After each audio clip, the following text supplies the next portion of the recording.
Hi guys, happy Sunday everyone. Kamusta na po kayo, no? Nandito po kami sa Landers, dito po sa Bacolod City, no? So sana po ay nasa mabuti kayong kalagayan. Pasensya na po kayo, hindi ako po nakagawa ng video for several days. Medyo busy po sa maraming projects, sa trabaho, sa business. So okay lang po 'yon, no? I'm very sorry guys, no?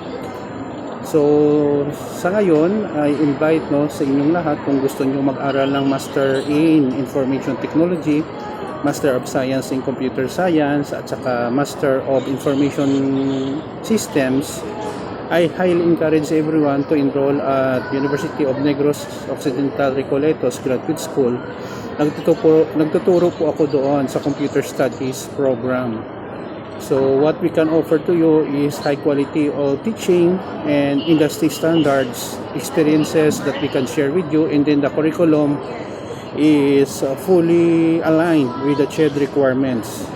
So kung gusto nyo, pwede kayong makapag-enroll, and then fully blended learning po kami.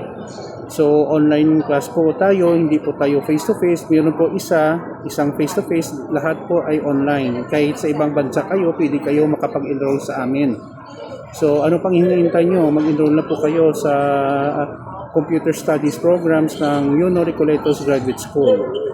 Again, we offer Master in Information Technology, Master of Science in Computer Science, and ang huli po ay Master in Information Systems.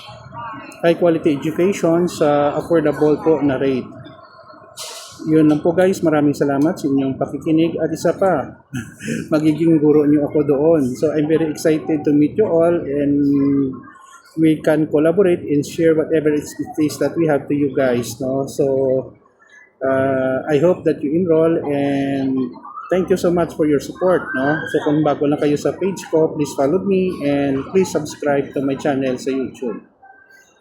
Hanggang sa muli po guys, ito naman po ang kaibigan nyo si Jake. Paalam. Have a nice day everyone.